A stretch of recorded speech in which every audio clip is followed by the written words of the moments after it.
नमस्कार स्टूडेंट्स। आज हम एक नई टीचिंग मेथड के बारे में बात करेंगे जिसे प्रॉब्लम सॉल्विंग मेथड कहा जाता है। ये मेथड कैसे काम करता है और इसके स्टेप्स क्या हैं, आइए डिटेल में समझते हैं। प्रॉब्लम सॉल्विंग मेथड एक प्लान्ड अप्रोच है जो हम डिफ़िकल्टीज को सॉल्व करने के लिए यूज़ करते हैं।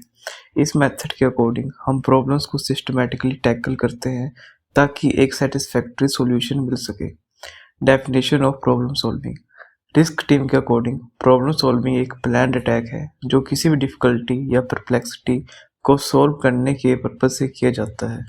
सेकंड, जेम्स रॉस के अकॉर्डिंग प्रॉब्लम सॉल्विंग एक एजुकेशनल डिवाइस है जहां टीचर और प्यूपिल मिलकर conscious, planned and purposeful manner में किसी एजुकेशनली सिग्निफिकेंट डिफिकल्टी का सॉल्यूशन या एक्सप्लेनेशन ढूंढते हैं। Third, general definition. Problem solving एक मेथड है जिसमें एजुकेशनल सिचुएशंस में फेस की गई डिफिकल्टी को रियलाइज करते हैं और फिर उसका सॉल्यूशन कॉन्शियस और पर्पसफुल वे में ढूंढते हैं। Steps in problem solving. अब हम प्रॉब्लम सॉल्विंग मेथड के स्टेप्स को डिटेल में समझते हैं। Identifying and defining the problem. सबसे पहले स्टेप में प्रॉब्लम्स को आइडेंटिफाई और डिफाइन करते हैं। इस स्टेप में हमें क्लियरली समझना होता है कि प्रॉब्लम क्या है। एग्जाम्पल, अगर हमारा टॉपिक पोल्यूशन है तो हमें पहले समझना होगा कि पोल्यूशन के स्पेसिफिक एस्पेक्ट्स पर हम फोकस करें। Second, analysing the problem. इस स्टेप में प्रॉब्लम को डिटेल में एनालाइज करते हैं, प्रॉब्लम के डिफरेंट डायमेंशंस और फैक्टर्स को स्टडी करते हैं। एग्जाम्पल, पोल्यूशन के डिफरेंट सोर्सेज और उनके इम्पैक्ट्स को एनालाइज करना। Third, formulating tentative hypothesis. Analysis के बाद एक टेंटेटिव हाइपोथेसिस फॉर्म करते हैं जो प्रॉब्लम का पॉसिबल सॉल्यूशन हो सकता है। एग्जाम्पल, हाइपोथेसिस ये हो सकती है कि स्पेसिफिक पोल्यूटेंट्स को रिड्यूस करने से ओवरऑल पोल्यूशन लेवल्स कम हो सकते हैं। Fourth, testing the hypothesis. Hypothesis को टेस्ट करते हैं ताकि देख सकें कि वो करेक्ट है या नहीं। इस स्टेप में डाटा कलेक्शन और एक्सपेरिमेंटेशन इन्वॉल्व होते हैं। एग्जाम्पल, डिफरेंट मेथड्स अडॉप्ट करके पोल्यूटेंट्स को रिड्यूस करना और उनके इफेक्ट्स को मॉनिटर करना। फिफ्थ, चेकिंग द रिजल्ट और verification of the result. Last step में रिजल्ट को चेक या वेरीफाई करते हैं। ये इंश्योर करते हैं कि हाइपोथेसिस करेक्ट था या नहीं और क्या इंप्रूवमेंट्स हो सकती हैं। एग्जाम्पल, रिजल्ट्स को एनालाइज करके ये चेक करना कि अडॉप्टेड मेथड में पोल्यूशन को इफेक्टिवली रिड्यूस किया गया या नहीं। देखेंगे प्रॉब्लम सॉल्विंग के डिफरेंट अप्रोचेस और टेक्निक्स और टाइप्स ऑफ मैथमेटिकल प्रॉब्लम्स। तो चलिए शुरू करते हैं। प्रॉब्लम सॉल्विंग के प्रोसेस में हम डिफरेंट अप्रोचेस और टेक्निक्स यूज कर सकते हैं। इन टेक्निक्स से प्रॉब्लम को टैकल करना और भी इफेक्टिव हो जाता है। Approaches and techniques to problem solving. First है method of analogies. Method of analogies में हम सिमिलर प्रॉब्लम्स को कंपेयर करके सॉल्यूशन ढूंढते हैं। इस अप्रोच में पास्ट एक्सपीरियंसेस और नॉन सॉल्यूशन को यूज़ करके न्यू प्रॉब्लम्स को सॉल्व करते हैं। एग्जांपल, अगर हमें एक ज्योमेट्रिकल फिगर का एरिया कैलकुलेट करना है तो हम सिमिलर फिगर का एरिया को कंपेयर करके न्यू फिगर का एरिया ढूंढ सकते हैं। Second, method of dependencies. Method of dependencies में हम प्रॉब्लम्स के डिफरेंट पार्ट्स और उनके रिलेशनशिप्स को एनालाइज करते हैं। इस अप्रोच से कॉम्प्लेक्स प्रॉब्लम्स को सिंपलर पार्ट्स में ब्रेक डाउन करके सॉल्व किया जा सकता है।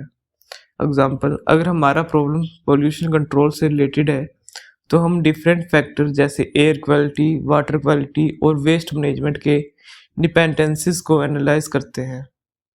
Restatement method. रीस्टेटमेंट मेथड में प्रॉब्लम को डिफरेंट वेज में रीस्टेट करते हैं ताकि प्रॉब्लम को नई पर्सपेक्टिव से समझ सकें। इस अप्रोच में प्रॉब्लम का कोर इशू क्लियर होता है। एग्जाम्पल, अगर प्रॉब्लम है कि क्लासरूम डिसिप्लिन कैसे मेंटेन करें तो इस प्रॉब्लम को डिफरेंट स्टेटमेंट में रीस्टेट करके सॉल्यूशन ढूंढे जा सकते हैं। Fourth, graphic method. Graphic method में विजुअल एड जैसे चार्ट्स, ग्राफ्स और डायग्राम यूज करते हैं प्रॉब्लम को सॉल्व करने के लिए। इस अप्रोच से प्रॉब्लम को विजुअली रिप्रेजेंट करके इजीली अंडरस्टैंड किया जा सकता है। एग्जाम्पल, पोल्यूशन लेवल्स को रिप्रेजेंट करने के लिए बार ग्राफ और पाई चार्ट्स यूज कर सकते हैं। नेक्स्ट है टाइप्स ऑफ मैथमेटिकल प्रॉब्लम। अब हम different types of mathematical problem को डिस्कस करते हैं जो स्टूडेंट्स को फेस करने पड़ते हैं। फर्स्ट है puzzle problem. Puzzle problem challenging और फन होते हैं। ये प्रॉब्लम लॉजिकली थिंकिंग और क्रिएटिविटी को इन्हांस करते हैं। एग्जाम्पल सुडोकू, क्रॉसवर्ड और logic puzzles. Second catch problem. Catch problems tricky होते हैं और ये स्टूडेंट्स को डीप थिंकिंग और केयरफुल एनालिसिस करने पर मजबूर करते हैं। एग्जाम्पल क्वेश्चंस जो डिसेप्टिव या मिसलीडिंग स्टेटमेंट्स पर बेस्ड होते हैं। Third real problem. Real problems real life situation और प्रैक्टिकल सिनेरियो पर बेस्ड होते हैं। ये प्रॉब्लम स्टूडेंट्स को रियल वर्ल्ड एप्लीकेशन सिखाते हैं। एग्जाम्पल पोल्यूशन कंट्रोल, बजटिंग और मेजरमेंट रिलेटेड प्रॉब्लम्स। फोर्थ है अनरियल प्रॉब्लम।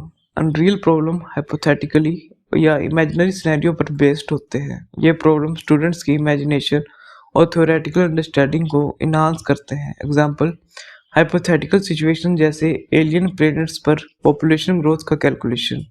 देखेंगे क्यों स्टूडेंट्स को प्रॉब्लम सॉल्व करने में डिफिकल्टीज होती हैं, इस मेथड के क्या मेरिट्स हैं यानी फायदे और डीमेरिट्स यानी नुकसान। तो चलिए शुरू करते हैं। प्रॉब्लम सॉल्विंग एक चैलेंजिंग प्रोसेस हो सकता है और कोई स्टूडेंट्स को इसमें डिफिकल्टीज फेस करनी पड़ती हैं। आइए इन डिफिकल्टीज के रीजन को समझते हैं। Reason for difficulties in solving problems. First is lack of interest. Students का इंटरेस्ट ना होना उन्हें प्रॉब्लम सॉल्विंग में एंगेज होने से रोकता है। Second language clarity. प्रॉब्लम्स को समझने के लिए लैंग्वेज का क्लियर होना जरूरी है। पुअर लैंग्वेज क्लैरिटी स्टूडेंट्स की अंडरस्टैंडिंग को हिंडर करती है। Poor analysis. प्रॉब्लम को इफेक्टिवली एनालाइज ना करना भी एक मेजर रीजन है डिफिकल्टीज का। फोर्थ मिसिंग की रिलेशनशिप्स। प्रॉब्लम्स में की रिलेशनशिप्स को आइडेंटिफाई ना कर पाना स्टूडेंट्स को करेक्ट सॉल्यूशन तक नहीं ले जाता है। Fifth data inter relationship. Data की इंटर रिलेशनशिप्स को समझने में डिफिकल्टीज प्रॉब्लम्स को कॉम्प्लेक्स बनाती है। Sixth mental visualisation.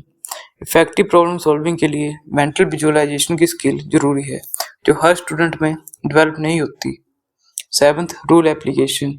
Mathematical rules और प्रिंसिपल्स को करेक्टली अप्लाई ना कर पाना भी एक बड़ी डिफिकल्टी है। अब हम प्रॉब्लम सॉल्विंग मेथड के मेरिट्स को डिस्कस करते हैं। ये मेथड स्टूडेंट्स के ओवरऑल डेवलपमेंट में कैसे मदद करता है देखते हैं। Merits of problem solving method. Real life experiences.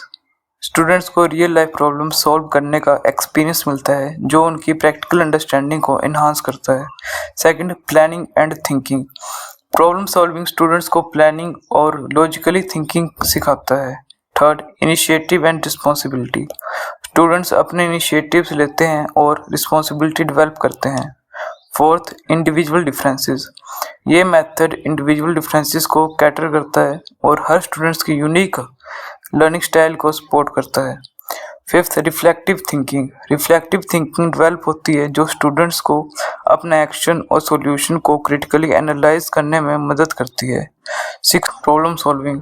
Successful problem solving के से स्टूडेंट्स का कॉन्फिडेंस बूस्ट होता है। क्रिटिकल थिंकिंग स्किल्स इन्हांस होती हैं जो ओवरऑल इंटेलेक्चुअल डेवलपमेंट के लिए इम्पोर्टेंट है। अब हम डीमेरिट्स को डिस्कस करते हैं जो प्रॉब्लम सॉल्विंग मेथड के कुछ लिमिटेशन और चैलेंजेस को हाईलाइट करते हैं।